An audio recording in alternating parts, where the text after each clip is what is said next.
भोगों की वासनाओं के कारण आदमी क्षुधादि के द्वारा भूख को मिटाता है, प्यास को मिटाता है, लेकिन ये सब मिटने के बाद भी इनका स्थायी कोई वेदना का प्रतिकार नहीं होता है, क्योंकि इनको मिटा दिया जाए जितना भी, रात भरे दिन बीते और इन पेटन नहीं जग जीते। कितना भी आदमी रात को खाकर सोए, सुबह फिर भूखा हो जाता है। आदमी कितने अच्छे से अच्छे पेय पदार्थों को पिए, लेकिन थोड़ी देर के बाद पुनः प्यास लगाती है। इसी प्रकार से हमारे आचार्य कहते हैं कि इसको जानकर कोई भी इस तरह से दोबारा जब प्रतिकार ही नहीं हो सकता तो उनके लिए क्या करेगा? इनको प्रतिकार की मेहनत क्यों करेगा जब व्यर्थ चली जाती है मेहनत? तो आदमी कितनी भी भोगों की इच्छा कर ले, एक तो भोग भोगने में नहीं आते, पहले तो भोगे नहीं जाते, पहले तो भोगों की प्राप्ति के लिए आदमी अतृप्त रहता है, असंतुष्ट रहता है, बहुत पुरुषार्थ करता है, और यदि भोग मिल भी जाए तो ज़्यादा दिन स्थायी नहीं रहते हैं, और यदि स्थायी कुछ दिन रह जाए तो बाद में भोग बहुत दुख देकर जाते हैं। इस लोक को भी बर्बाद कर देते हैं और परलोक को भी बर्बाद कर देते हैं, क्योंकि कहा है भोग बुरे भव रोग बढ़ावे, वैरी हैं जग जी के, वेरस होए विपाक समय यदि सेवत लागे निके। कि यह भोग बुरे भव रोग बढ़ावे, भव रोग यानी संसार किससे बढ़ता है? संसार में लोग कहते हैं बाहर से प्रवृत्तियां सुधारो, आप हमेशा कहते हैं तृष्णा का त्याग करो, ये करो, वो करो, कपड़ों का परिग्रह करो, लेकिन मैं कहती हूँ अंदर में यदि आपको एक बार समझ में आ जाए, अंदर में ये आ जाए भाव, अंदर से अलोभ आ जाए, अंदर से तृष्णा आ जाए, अंदर से इंद्रियों से निवृत्ति आ जाए, इंद्रियों के भोगों की आपको हकीकत पता चल जाए, तो आप भोगने की कोशिश नहीं करेंगे। खाना बुरा नहीं है, लेकिन खाने में आसक्ति बुरी है। आज का आदमी खा नहीं पाता है, लेकिन खाने की योजनाएं बनाता रहता है। आप देखिए जन्मदिन आता नहीं, उसके पहले से आप महीने भर पहले से होटलों में जाने की भावना बनाते रहते हैं कि यहाँ जाऊँगा, ये खाऊँगा, ये खाऊँगा, ये खाऊँगा, और खाने की इंद्रियों की लोलुपता के कारण सुबह चक्रवर्ती नरक चला जाता है। तो हमें जीवन में जो इंद्रियों से सुख प्राप्त नहीं होता है, जो इंद्रियां तृप्त होती नहीं कभी, उनके लिए हम इतनी मेहनत क्यों करते हैं?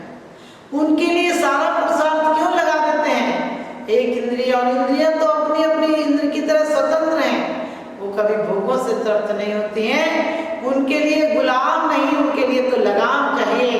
उनके लिए लगाम मिल जाए यानी उनको बस में करने वाला व्यक्ति मिल जाए, और जितना भी चाहोगे कि भोगों से तृप्ति हो जाए, भोगों से तृप्ति नहीं होगी, क्योंकि एक इंद्रिय की मांग कुछ है, दूसरी इंद्रिय की मांग कुछ है, और ये मांग आपको दौड़ाती रहती है। आप स्वर्ग में भी चले जाओ तो कहे विषय चाहे दावा नलदहो, मर्द विलाप करत दुख सम।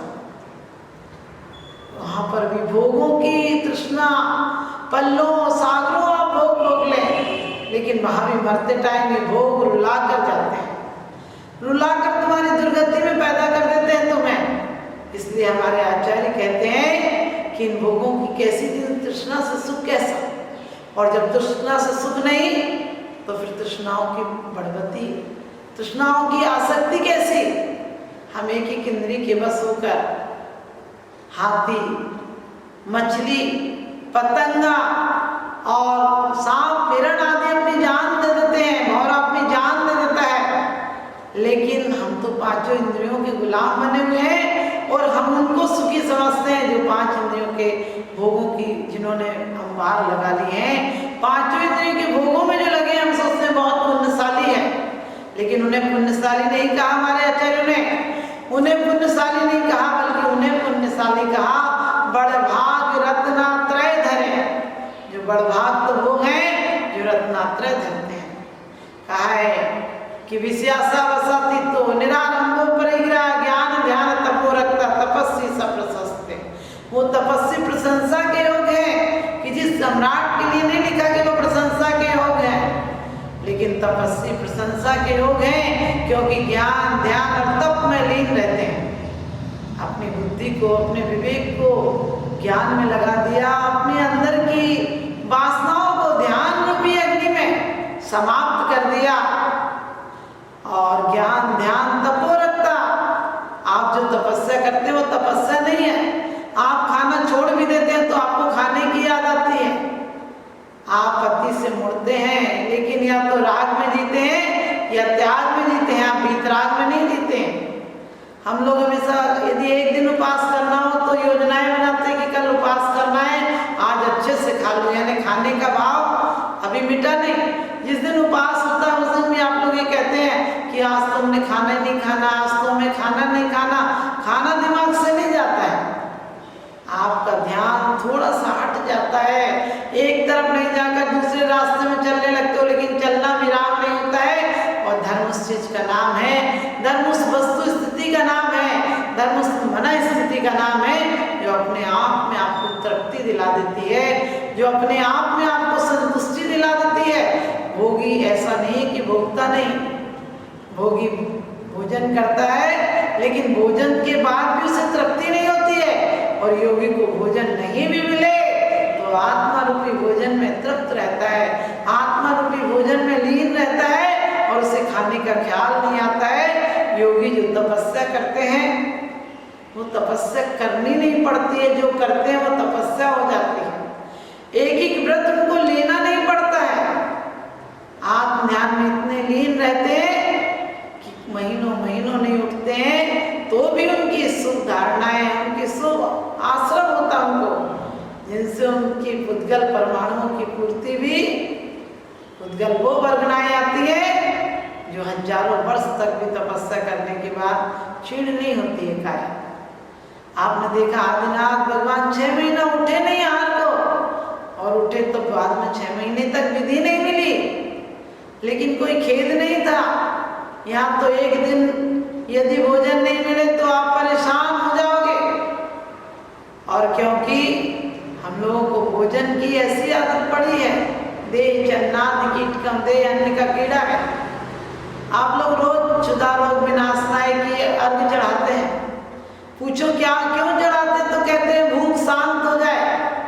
और यदि 8 दिन भूख नहीं लगेगी तो सच बताना, ये पूजा का पुण्य समझोगे, पूजा का फल समझोगे, आशीर्वाद समझोगे, और या कोई डॉक्टर के पास जाओगे।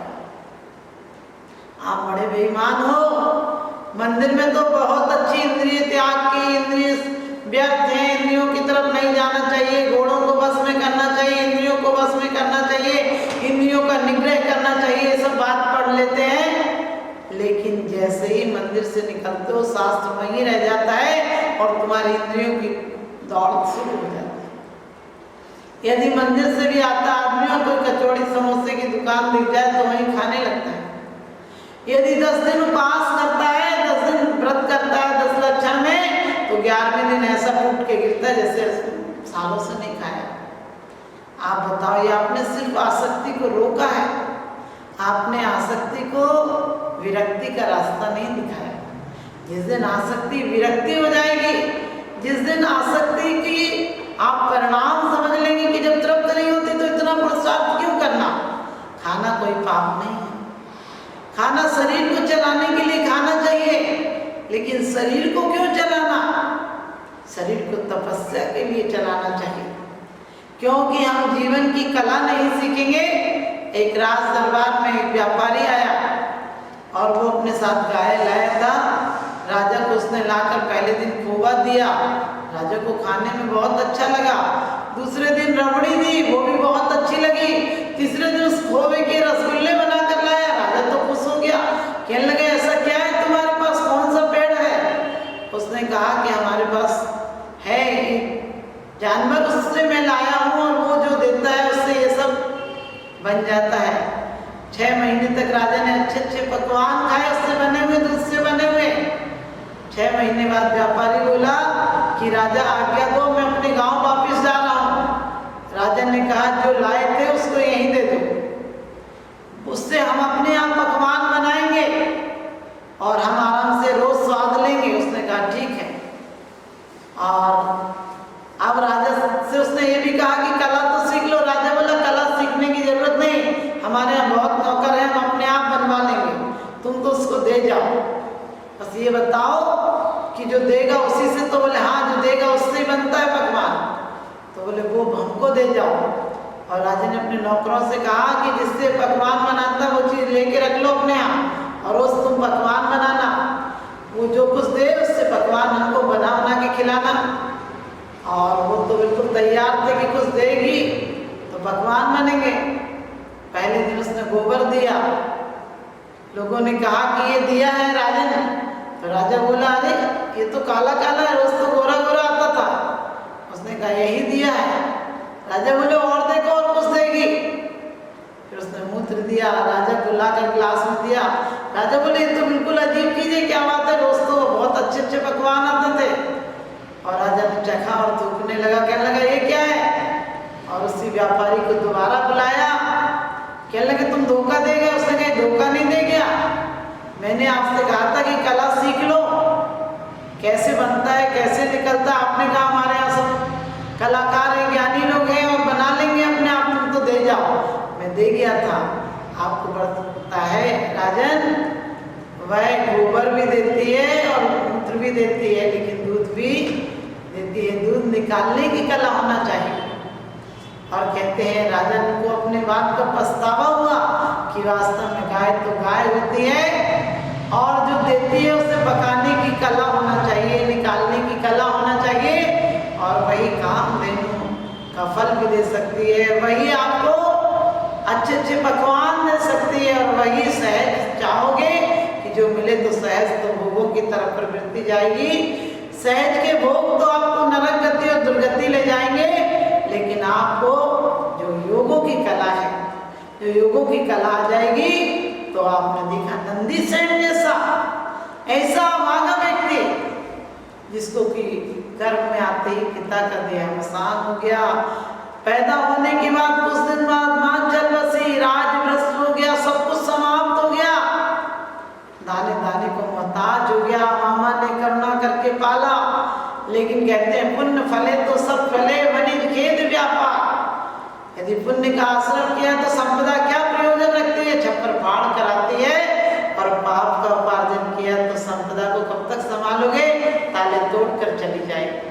और उसके साथ भी ऐसा ही हुआ कि बिल्कुल किस्मत का मारा था, मामा ने रख लिया, लेकिन जब पाप का उदय आता है तो दुर्गुण आ जाते हैं इंसान के अंदर, वो भी उच्छृंखल हो गया, रोज उलाहने आने लगे। और कहते हैं कि राजा ने उसे समझो रोटियों पर रखा, बड़ा हुआ तो पहले प्रथा थी मामा की लड़कियों से शादी करने की, तो मामा से बोला मैं आपकी लड़कियों से शादी करूंगा। मामा ने वैसे ही मनोविनोद में कहा कि अरे शादी की बात करता है, पहले मेरी लड़कियों से तो पूछ ले। और लड़कियों से निवेदन किया तो लड़कियों ने खूब लताड़ा, कहने लगे हमारे टुकड़ों पे पलता है, रहने का ठिकाना नहीं, खाने का ठिकाना नहीं, और शादी की बात सोचता है। और गांव वालों ने बहुत बेइज्जती की, मारा पीटा और निकाल दिया। सोचता है आदमी हमेशा सोचता है मौत अंतिम उपचार है, लेकिन मौत अंतिम उपचार नहीं है। निर्वाण, त्याग, तपस्या प्रारंभिक श्रेणियां हैं। यदि हम अपने मन को वश में करेंगे तो सीढ़ियों पर चढ़ जाएंगे, और मन की तृप्ति को अतृप्ति में परिवर्तित कर देंगे तो नीचे उतर जाएंगे। जो सीढ़ियां चढ़ाती हैं वो सीढ़ियां उतार भी देती हैं। पंचेंद्रिय के भोग यदि इंसान को नीचे धरातल में ले जाते हैं, नरक और निगोद में ले जाते हैं, तो पंचेंद्रिय विजय हमें स्वर्ग और मोक्ष में भी ले जाती है। क्योंकि कोई कुछ त्यागता है तो कुछ मिलता है, कोई कुछ कुछ त्यागता है तो कुछ कुछ मिलता है, और कोई बहुत कुछ त्यागता है तो बहुत कुछ मिलता है, और कोई सब कुछ त्याग देता है तो सब कुछ मिल जाता है। वीतराग देव ने सब कुछ त्यागा है तो दुनिया की दौलत, 3 लोक के देवता, 3 लोक के इंद्र उनके चरणों में आकर नमस्कार करते हैं, सिर्फ त्यागने की कला सीखी। और मुनि महाराज ने थोड़ा कम त्यागा है तो एक घर छोड़ा है तो सैकड़ों घर का भोजन उनके लिए तैयार खड़ा रहता है। अपनी भाग्य सराहता है जिसके घर में चरण पड़ जाए, जिस नगरी में साधुओं का आगमन हो जाए वो नगरी तीर्थ हो जाती है, जिस शिला पर बैठ जाए वो शिला स्फटिक मणि की हो जाती है। और जो वंदन कर ले, जो उन्हें नमस्कार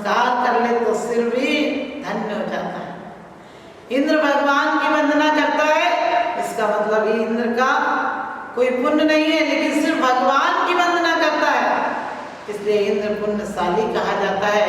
तो जो अपने जीवन को भोगों के रसातल में नहीं ले जाता है, योगों के सोपान पर चढ़ाता है, उसका जीवन बहुत महान हो जाता है। और नंदी सेन के साथ भी ऐसा ही हुआ। नंदी सेन चाहते थे जीवन का अंत कर दूंगा, अब कोई मतलब नहीं, कहीं इज्जत जीवन में नहीं मिली, कोई एहसान नहीं मानता, कोई अच्छा नहीं समझता, और एक जगह गए आत्मघात के भाव से गए कि मर जाऊंगा। लेकिन नीचे विराजमान थे, पहाड़ पर गए, बार बार सोचते थे मर जाऊं, बार बार भाव आता था। लेकिन अचानक दो मुनिराज थे, गुरु थे, उनमें से 3 थे।